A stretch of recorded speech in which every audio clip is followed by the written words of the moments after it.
अच्छा, म्हणजे हार्दिक पंड्या. इंडियन एक्सप्रेसनी एक रिपोर्ट दिला आजच्या वृत्तपत्रात. काल रात्री त्यांनी तो वेबसाईटवर पण हे केला. त्याचा दाखला असा होता की हार्दिक पंड्याच्या संघावर कंट्रोल नाहीये, त्यामुळे हार्दिक पंड्याला काढणार असा निर्णय जवळजवळ नक्की झालेला आहे कर्णधार म्हणून. आणि त्यात शेवटी असं होतं की सर्व डिसिजन मेकर सुट्टीवर आहेत, त्यामुळे ते परत आल्यानंतर नीट खलबतं होऊन हा निर्णय घेतला जाणार आहे, असं त्या रिपोर्टमध्ये होतं शेवटी.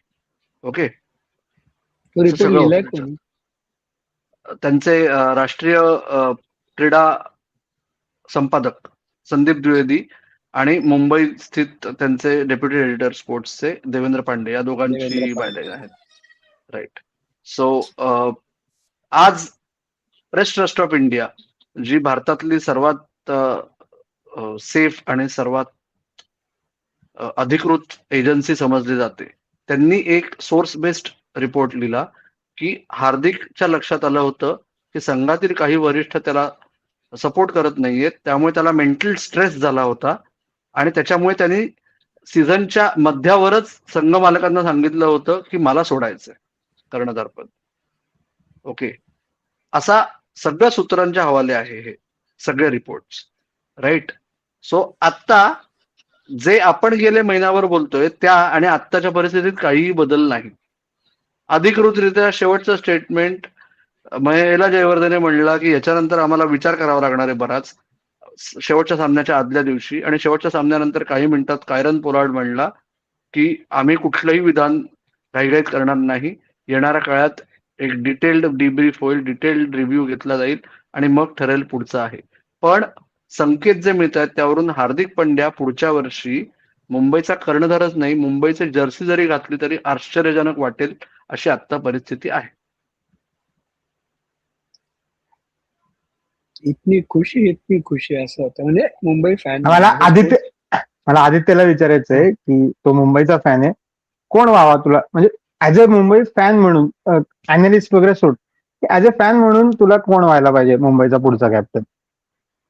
नाही, मी जेन्युअनली मुंबईचा फॅन म्हणून सांगतो आणि मी जे मुंबईच्या बाकीच्या फॅन मित्रांशी बोलतो त्याच्यानुसार मी हे सांगतो की माझे अनेक गुजराती मित्र आहेत, अनेक.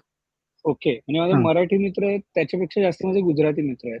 त्या गुजराती मित्रांनाही गेले 3 वर्ष हार्दिक पंड्या कॅप्टन म्हणून नको होता.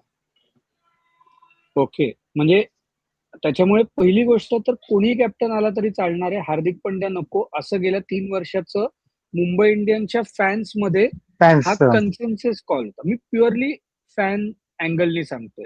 काय व्हायला हवं, काय झालं हा विषय वेगळा. आणि याच्यामध्ये मुंबई इंडियन्सला आपण रडाय की त्यांनी ज्या प्रकारे हार्दिक पंड्याला ज्या पॉइंटला आणलं ना, तिथपासून ती खतखत चालू झाली आणि ती जेन्युइन क्रिकेट फॅन्सना तेव्हाही आवडली नाही.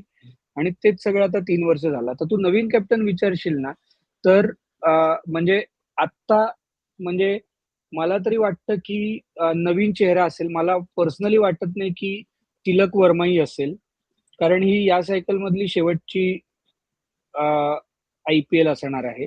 त्याच्यानंतर पूर्ण रिव्हॅम्प असणार आहे. तर मला असं वाटतं की म्हणजे ते माहित नाही काय करतील, पण मला वाटत नाही की हे असतील, नवीन चेहरा असेल कॅप्टन म्हणून मुंबई इंडियन्ससाठी, असं माझं वैयक्तिक मत आहे. आता काय होतंय पुढे बघूया. पण ना सूर्या ना रोहित, पण कोणी आणि तिलक वर्मा, म्हणजे तुमच्या दोघांचं ओपिनियन सांगा मला. तिलक वर्मा मुंबई इंडियन्स सारख्या फ्रँचायझीला लीड करण्यासाठी म्हणजे पुढच्या 5 वर्षांसाठी मुंबई इंडियन्सचा सेंट्रल फेस म्हणून तिलक वर्मा नाही वाटत मला.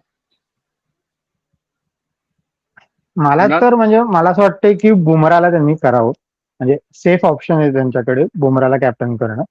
तो तुम्ही त्याला खेळवणार म्हणजे अगदीच त्याचा जो 22 का 23चा एक सीझन होता की जेव्हा तो अवेलेबलच नव्हता, 0 मॅचेस अवेलेबल होता, तेव्हा तो खेळला नाही. तो अवेलेबल असतो, तो 4 ओव्हर टाकतो, त्याच्याकडे क्रिकेटिंग ब्रेन आहे, आपण सगळं बघितलंय. बुमरा हा सेफ ऑप्शन आहे, म्हणजे जिथे तुम्हाला काय म्हणतात की फॅन्सचा पण कॉन्फ्लिक्ट होणार नाही, रिस्पेक्ट आहे त्याला मुंबई इंडियन्सच्या, म्हणजे जे कोणी प्लेयर्स येतील ते सगळ्यात त्याला रिस्पेक्ट देतील. त्यामुळे Bumrah is a safe option आणि Bumrah is a perfect option for Mumbai Indians, असं मला तरी वाटतं. मला एक खूप क्युरिओसिटी आहे आदित्य, हे जे तू आता म्हणलास ना, एकंदर फॅन्सचा फीडबॅक तू जास्त इंटरॅक्ट करतोस या मुंबई इंडियन्स हार्डकोर फॅन्सशी, का आवडलं नव्हतं? म्हणजे काय इश्यू होता? कॅप्टन म्हणून त्याला बघायला लोकांना प्रेफरन्स नव्हता. प्लेयर म्हणून, ऑलराऊंडर म्हणून, खेळाडू म्हणून काहीच प्रश्न नव्हता. पण जेव्हा मुंबई इंडियन्सना हार्दिक पंड्या लीड करतोय, तेव्हा म्हणजे त्याच्याबद्दल सकारात्मक मत कधीच कोणाचं नव्हतं. म्हणजे त्याचा मैदानावरचा वावर असेल, त्याचा जो ऍटिट्यूड असेल, तो टॉसला ज्या प्रकारे येतो, तो ज्या प्रकारे ॲरोगन्सनी बोलतो, हे परसिव्ह चांगलं केलं जात नव्हतं फॅन्सच्या मनात. मला असं वाटतं की त्याचं जे एक स्टेटमेंट होतं ना, त्यांनी तो इंटरव्ह्यू दिला होता, आय गेस जीटीला दिला होता का जिओला दिला होता, आठवत नाही मला, की तेव्हा तो म्हणला होता, जीटीचा कॅप्टन असताना, की Mumbai Indians don't create stars, they pick stars and ते होतं की आम्ही जीटी मध्ये यंग प्लेयर्सना पिक करतो आणि स्टार करतो. तिथपासून मुंबई इंडियन्सच्या फॅन्स, कारण की माझा भाऊ मुंबई इंडियन्सचा खूप मोठा फॅन आहे, त्यामुळे जेव्हा ते ट्रेड, तो 2 दिवसाचा ट्रेड झाला ना, की पहिले एकदा बातमी आली, मग दुसऱ्या दिवशी आलं की मग तो हार्दिक पांड्या तिकडे जाणं, तर तेव्हापासून होतं की तुला मुंबई इंडियन्सनी मोठं केलंय, तुला मुंबई इंडियन्सनी एवढं चान्स दिला कोणी नसताना, आणि आता तू परत हे बोलतोस, त्याच्यामुळे बहुतेक तिकडनं मुंबई इंडियन्सच्या फॅन्सच्या ह्याच्यात हे झालं की, म्हणून ते बू आणि हे झालं ना, बिहेव जेव्हा मांजरेकरांना म्हणावं लागलं वानखेडेवरती. आणि ते हा, म्हणजे जास्ती मला झालं तेच होतं, हवं होतं.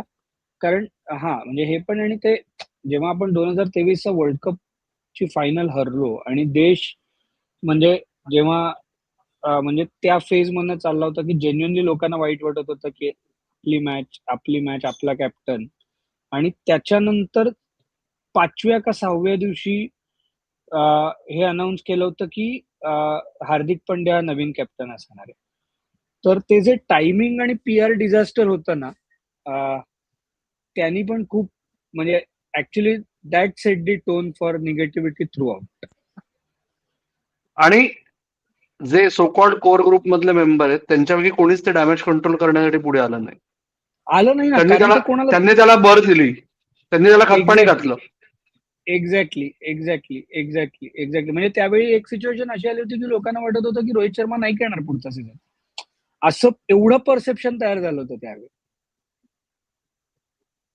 पण मला म्हणजे ऍज अ फॅन म्हणून वाटतं की या तिघा चौघांनी ना, एकाने तरी, आता तुम्ही त्या टीमच्या अगेन्स्ट जाऊ शकता, म्हणजे रिलायन्स इंडस्ट्री आणि अंबानी या आहे, तर त्यांनी एखादी तरी डिसिजन घेऊन तेव्हा टीम सोडायला पाहिजे होती. कारण की त्यांना, म्हणजे जर का तुम्हाला रिषभ पंत आणि श्रेयस अय्यरला 27 कोटी रुपये मिळू शकतात, तर बुमराह, सूर्या आणि रोहित शर्मा हे या तिघांपैकी कोणालाही, जर का ते ऑप्शन मध्ये गेले असते किंवा ट्रेड मध्ये गेले असते, एक चांगली अमाऊंट मिळाली असती, तुम्हाला कॅप्टन्सी साठी पायगड्या घातल्या असत्या. पण त्यांनी तो डिसिजन घेतला नाही, आणि टीम मध्ये राहून त्यांनी मग त्या काड्या करायची काही गरज नव्हती, असं मला वाटतं. की म्हणजे मुंबई इंडियन्सचा फॅन मी नाहीये, पण तिथं मग त्या काड्या करायची काहीच गरज नव्हती.